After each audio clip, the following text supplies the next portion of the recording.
Bismillahirrahmanirrahim. Assalamualaikum warahmatullahi wabarakatuh. Di sini saya akan sedikit menerangkan buku dari ilmu tajwid yang mana buku tersebut terdiri dari 25 bab, yang bab 1 sampai bab 25 itu pada bagian pertama, kemudian bagian kedua itu terdapat 2 subbab. Baik, saya di sini akan menjelaskan yang bab pertama, yaitu membahas tentang memahami qiraah sab'ah, arfus sab'ah, pengertian qiraah asyarah, pengertian qiraah thajah, dan pengertian qiraat riwayat thariqah.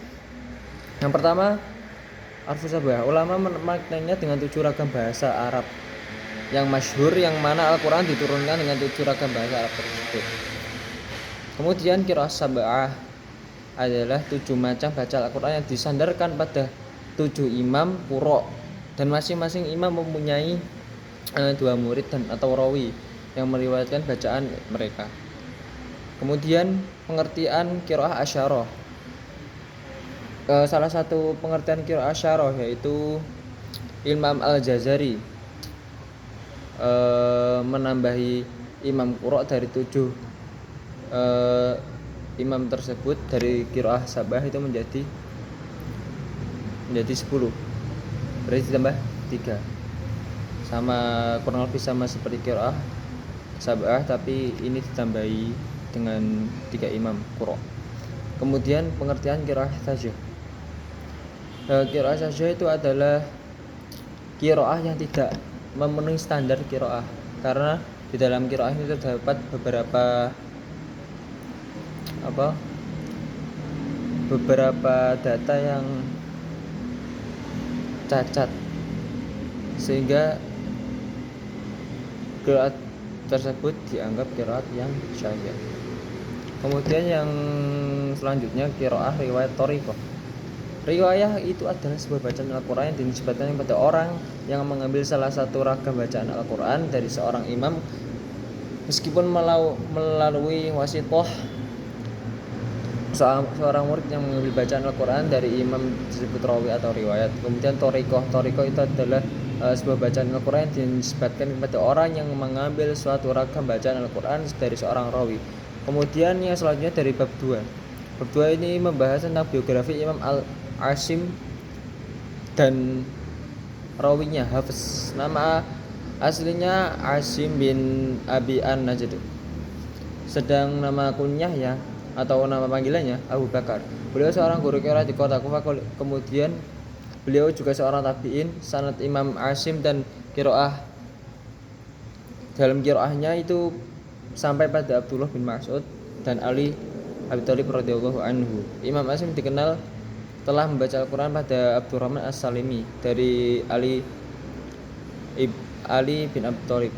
Beliau juga membaca qiraah pada Jahri bin Hubeish dari Abdullah bin Mas'ud. Jadi dapat disimpulkan bahwasanya qiraah beliau ini qiraah yang sanadnya bersambung. Ketika beliau membaca qiraah kepada para ulama tersebut, maka secara tidak langsung beliau juga membacaan qiraah tersebut. Secara tidak langsung beliau itu bertalaki, berhadapan langsung dengan para imam-imam tersebut, yang mana beliau belajar kepada imam-imam qurra pada saat itu. Kemudian selanjutnya biografi Imam Hafiz. Imam Hafiz itu nama aslinya Hafiz bin Sulaiman Ad-Duri Al-Asadi dari kabilah Bani As'ad, namun panggilannya Abu Amr. Beliau dilahirkan pada tahun 90 Hijriah, meninggal pada 180 Hijriah.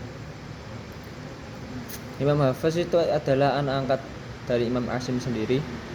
Sanad qiraahnya beliau dari Imam Asim paling terkenal dari sanad murid Imam Asim lainnya.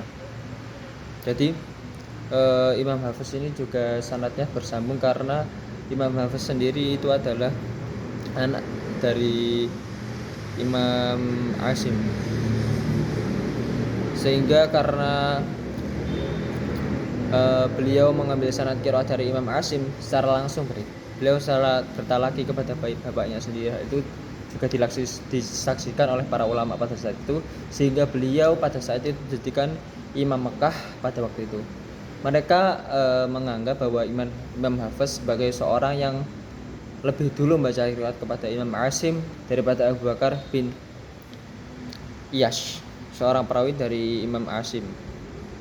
Kemudian selanjutnya biografi Imam Ibnu Jazari. Nama asli beliau adalah Abdul Khair Muhammad bin Ali Yusuf bin Ali bin Yusuf, yang dikenal dengan sebutan nama panggilannya biasa dipanggil Imam Ibnu Jazari. Ia dilahirkan di Damaskus pada tahun 57 Hijriah. Kemudian telah hafal Al-Quran ketika umur 14 tahun dan juga baik dalam kefasihan membaca Al-Quran. Beliau juga di samping beliau belajar Al-Quran, beliau juga mempelajari hadis-hadis Nabi Muhammad SAW. Terusan beliau belajar qiraah asyarah. Kemudian ketika beliau sudah tamat belajar, beliau mendirikan sebuah sekolah di Damaskus yang beliau namai dengan Darul Quranul Karim. Kemudian beliau mengajar Al-Quran di banyak-banyak masjid di kota Damaskus. Kemudian selanjutnya bab 3 mengenai ilmu tajwid. Pengertian dari tajwid sendiri adalah ilmu yang tajwid itu ilmu yang seluruhnya tauqifi. Apa tauqifi? Yakni bukan merupakan produk budaya manusia, tetapi ilmu yang berasal dari Allah Subhanahu wa taala dan yang tidak diperbolehkan lagi untuk berijtihad. Jadi fix, tidak boleh ketika kita membaca Al-Quran tidak boleh berijtihad karena ilmu tajwid ini sudah ditentukan. Kemudian makharij, pengertian dari makharijul huruf, tempat sesuai dari bahasanya. Makhraj itu keluar huruf, tempat yang mengeluarkan suara sehingga dapat dibedakan satu huruf dengan huruf lainnya. Sifatul huruf yaitu cara kita melafadzkan huruf dan membedakan dari huruf satu dengan huruf yang lainnya, seperti yang biasanya disebutkan yaitu idbaq, hamas, isti'alah dan lain sebagainya. Kemudian pengambilan ilmu tajwid yang dimaksud di sini adalah dengan cara pertama mendengar langsung dari bacaan guru yang mungkin yang bersambung sanadnya kepada Rasulullah SAW, lalu murid menirukannya, yaitu bahasa mudahnya seperti talaki. Kemudian yang kedua, seorang murid membaca Al-Quran di hadapan guru lalu ditashih langsung oleh beliau. Peletakan dasar ilmu tajwid. Dalam hal ini ulama berbeda pendapat. Di antara mereka ada yang mengatakan Imam Abu Umar Hafiz Ibnu Amr Ad-Duri, ada yang mengatakan Imam Musa Ibnu Ubaidillah bin Yahya Al-Baghdadi. Kemudian hukum dan dalil mempelajari tajwid. Tidak ada perbedaan pendapat bahwasanya hukum belajar ilmu tajwid adalah fardu kifayah, adapun mengamalkannya adalah fardu ain bagi setiap orang. Tingkatan pahala membaca Al-Quran: yang pertama al-muhsin, al-mahjur, kedua al-madhur, yang ketiga al-musi, yang tiga terakhir ada tiga. Tujuan mempelajari ilmu tajwid, menjaga atau melihara bacaan kita, kefasihan kita ketika membaca Al-Quran Al-Karim. Kemudian kita juga ilmu tajwid lebih mulia dari jika dinisbatkan pada ilmu-ilmu yang lainnya, karena ilmu tajwid berhubungan dengan kalamullah. Kemudian yang selanjutnya, bab selanjutnya, standar bacaan Al-Quran yang benar.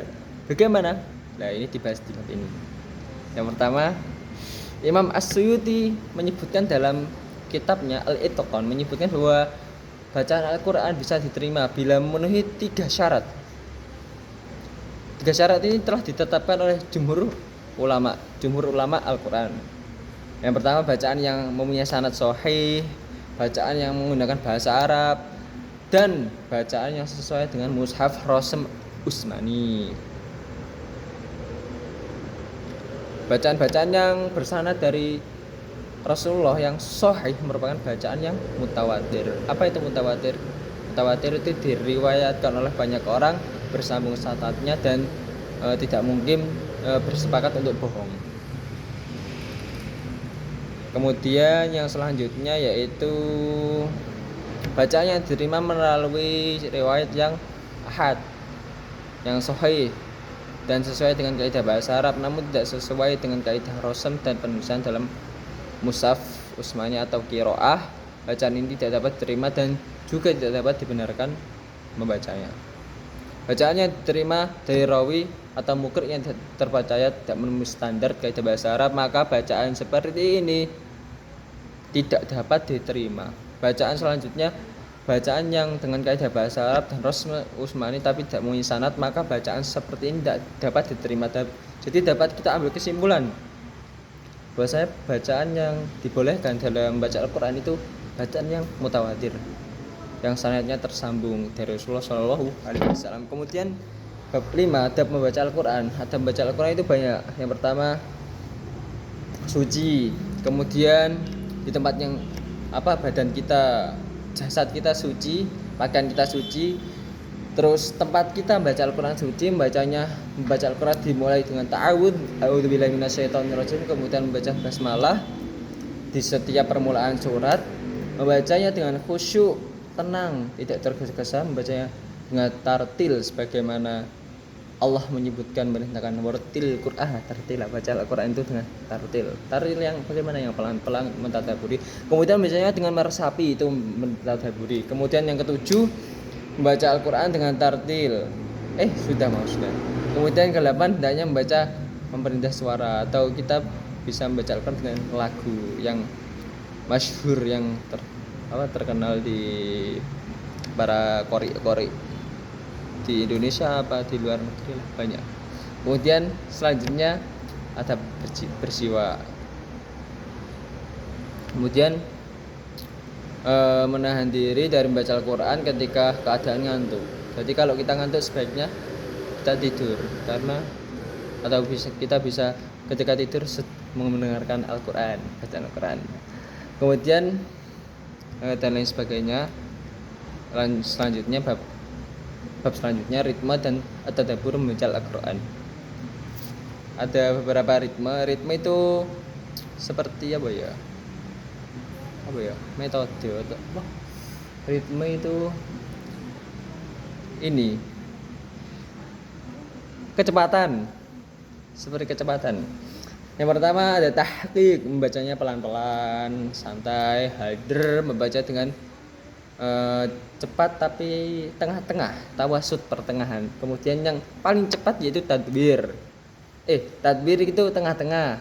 Hadr itu membacanya dengan cepat tetapi sesuai dengan hukum tajwid. Lalu tadbir itu tengah-tengah, jadi nggak cepat nggak pelan tapi sedang. Kemudian bab selanjutnya, hal-hal yang membantu dalam menghafalkan Al-Quran, yaitu terus menerus merjaah hafalan, menjauhkan diri dari maksiat, contohnya seperti banyak lah. Kemudian membaca takbir mulai dari surat Ad-Duha sampai surat An-Nas. Dan selanjutnya disunahkan bagi pembaca hendaknya membaca surat Al-Fatihah jika sampai pada akhir surat An-Nas, lalu membaca surat Al-Baqarah sampai wa ulaika humul muflihun. Kemudian bab selanjutnya, permulaan baca Al-Quran. Isti'adzah ini dianjurkan bagi para baca untuk mulai baca Al-Quran dengan isti'adzah. Kemudian hukum kesunahan ini ditegaskan oleh Ibnu Jarir seperti yang dikutip oleh Syekh Wabazulai dalam tafsir Al-Munirnya. Juga ada sebagian beberapa para ulama yang juga menganjurkan baca isti'adzah dalam setiap membaca Al-Quran Al-Karim. Kemudian membaca bismillah pada setiap permulaan ayat kecuali surat At-Taubah karena tidak dianjurkan membaca bismillah. Kemudian selanjutnya tempat-tempat keluarnya huruf atau makhraj. Makhraj itu adalah secara bahasa keluar mengeluarkan suara dan membedakan huruf satu dengan huruf yang lain berdasarkan tahqiq dan maupun cara takdir. Cara menemukan makhraj, untuk mengetahui tempat makhrajul huruf, maka huruf itu sukun atau kita tasjid terlebih dahulu, kemudian kita masukkan hamzah wasal pada huruf tersebut. Macam-macam makhraj itu ada 5: al-jawf, al-khalq, dan al-lisan dan asyafatain dan al-khayshum. Kemudian Bab selanjutnya itu laqab huruf. Laqab huruf yang pertama Jawfiyah, Al-Khalqiyah, Al-Lahwiyah, As-Sajariyah, Az-Zalqiyah, An-Natqiyah, Al-Asliyah, Lathwiyah, Syafiyah. Kemudian bab selanjutnya sifat-sifat huruf. Sifat huruf itu dibedakan menjadi dua, ada yang sifat berlawanan. Yang pertama sifat yang berlawanan. Yang pertama hamas berlawanan dengan jahar. Syiddah lawannya tawasud, kemudian tengah-tengah antara syiddah dan tawasud adalah rakhawa. Kemudian idbaq lawannya infitah, idlaq lawannya ismat, kemudian isti'ala lawannya istifal. Kemudian yang kedua huruf yang tidak berlawanan. Sofir, qalqalah, alin, al-inhiraf, at-takrir, at-tasyafi, istitalah. Kemudian bab selanjutnya hukum ra' ketika tafkhim dan tarkik. Perlu kita ketahui bahwasanya arti dari tafkhim itu apa? Tebal. Kemudian tarkik itu adalah tipis. Ra' itu ada dua bacaan. Yang pertama ra' tafkhim, dibaca secara tebal. Kemudian yang kedua ra' dibaca secara tarkik atau tipis. Kemudian ada juga ra' yang boleh dibaca tafkhim dan tarkik. Kemudian hukum tanwin nun sukun dan mim sukun. Ada untuk mim sukun hukumnya ada idgham syafawi, ikhfa syafawi, idhar syafawi. Kemudian hukum nun sukun dan tanwin itu idhar, idgham dibagi menjadi dua, idgham bi gunnah dan bila gunnah. Kemudian iqlab dan ikhfa. Hukum lam ta'rif ketika idgham dan idhar. Hukum lam ta'rif ketika idhar itu dinamakan idgham qamariyah, idhar qamariyah. Kemudian idgham dinamakan idgham samsiyah. Biasanya ciri-cirinya jika kita tidak mengetahui hurufnya setelah alif dan lam itu, kalau syamsiah alif dan lam ada tasdidnya huruf setelahnya. Kalau idhar tidak, idhar qamariyah tidak ada. Kemudian hukum lam ketika tafkhim dan tarkik. Jadi tidak hanya ra' saja, tetapi lam juga mempunyai hukum bacaan tafkhim dan tarkik. Contoh ketika lam lafaz jalalah ketika didahului harakat fathah atau dhamma itu dibaca tebal. Contohnya Allah, wallah. Terus Abdullah. Jadi tebal. Kemudian kalau yang selanjutnya tarkik, lafaz lam ketika tarkik didahului kasroh seperti lillahi. Hukum lam fi'il. Definisi dari lam fi'il sendiri adalah pada dasarnya adalah lam yang mati dari susunan fi'il. Hukum lam fi'il yang pertama idgham apabila lam fi'il bertemu dengan lam atau ra'. Kemudian yang kedua idhar apabila lam fi'il bertemu dengan huruf hijaiyah selain lam dan ra'. Untuk bab selanjutnya idgham berdasarkan sifatnya. Idgham itu dibagi menjadi tiga. Idgham mutamatsilain, yaitu berarti idgham memasukkan huruf yang sama. Idgham sendiri kan memasukkan. Kedua idgham mutajanisain, memasukkan huruf yang sejenis. Ketiga idgham mutaqarribain, memasukkan huruf yang berdekatan antara sifat dan makhraj. Kemudian yang selanjutnya hukum mat itu ada banyak. Mat itu panjang, artinya bagian-bagian mat sendiri ada mat wajib mutasil, mat jaiz mutasil, mat arid li sukun. Kemudian mat lazim itu terbagi menjadi banyak. Mat lazim kilmi musaqal, mat lazim kilmi mukhaffaf, mat lazim harfi musaqal, mat lazim harfi mukhaffaf. Kemudian mat silah itu menjadi dua, mat silah tawilah dan mat silah qasirah. Kemudian mat badal, mat iwad dan mat lin. Selanjutnya yaitu hukum 7 alif. Menetapkan alif ketika tingkah waqaf dan membawanya ketika tingkah wasol yang berada pada kalimat berikut. Alif dhamir ana mutakalim dibuang ketika mengucapkan dalam kalimat wasol, dan menetapkan alif ketika tingkat waqaf di seluruh bacaan Al-Qur'anul Karim. 2 alif dalam surat Al-Kahfi ayat 38, alif dalam surat Al-Ahzab ayat 10, kemudian alif dalam surat Al-Ahzab ayat 66, alif dalam surat Al-Ahzab ayat 67, kemudian alif yang pertama dalam surat Al-Insan ayat 15, kemudian alif dalam surat Al-Insan ayat 4. Ketika waqaf, lafadz salasil boleh dua model, dua cara untuk membacanya. Yang pertama, waqaf pada lam yang mati bukan pada alif setelahnya, maka dibaca salasil. Kemudian waqaf pada alif setelahnya, lam, salasila. Pada keadaan tidak waqaf harus dibaca salasil. Kemudian selanjutnya berdiam diri sejenak atau saktah, hukum bacaan saktah.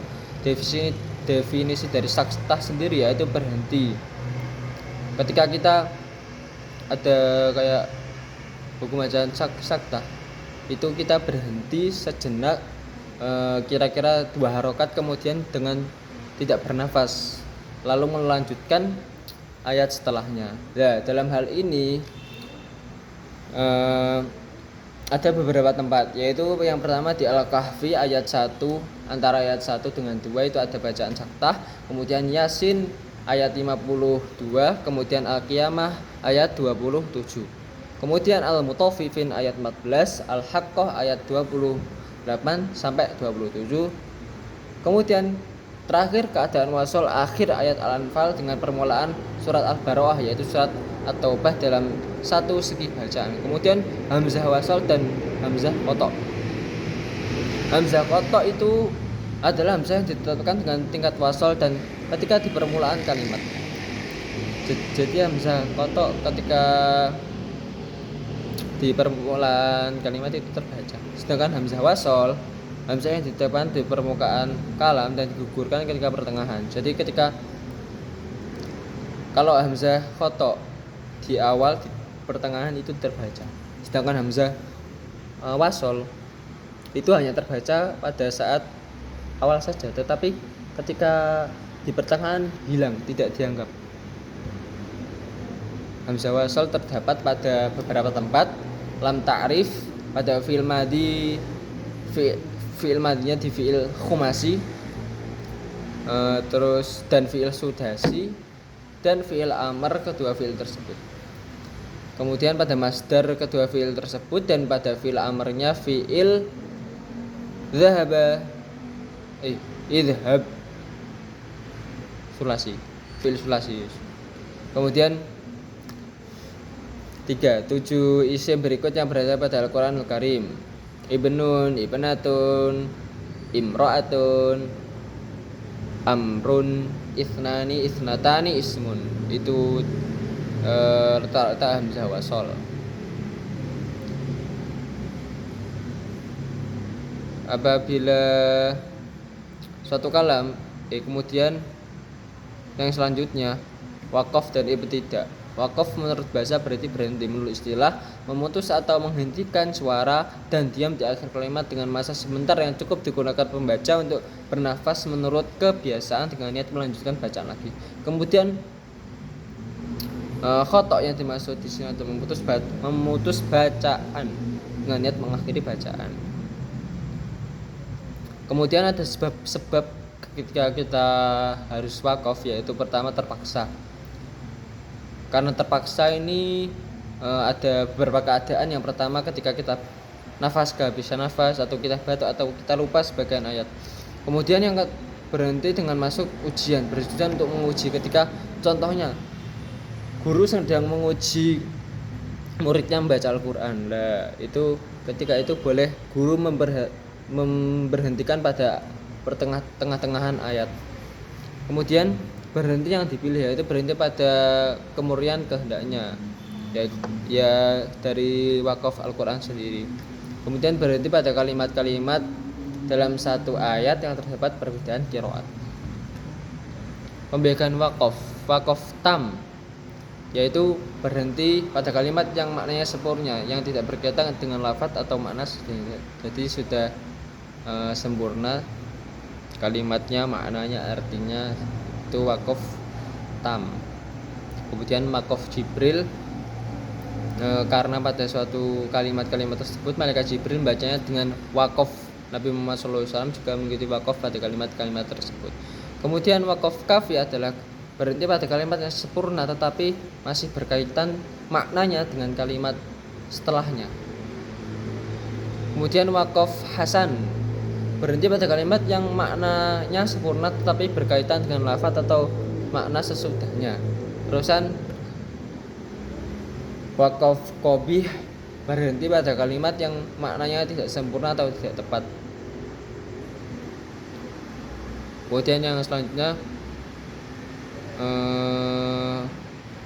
wakof itu ada wakof pada lafaz bala, wakof pada lafaz na'am, dan selanjutnya ada ibtida. Ibtida itu adalah memulai secara bahasanya. Jadi artinya apa? Mulai bacaan setelah kita berhenti pada wakof.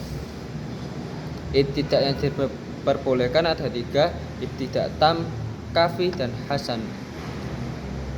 Ataupun ibtida yang tidak diperbolehkan, ibtida yang diperbolehkan yaitu memulai bacaan pada kalimat yang merubah atau merusak makna ayat Al-Quran Al-Karim sendiri. Kemudian penulisan Al-Quran yang pertama ada yang terputus dan yang tersambung, kemudian membuang dan menetapkan, kemudian tak tanis binti rasul dalam keadaan tingkat wakof.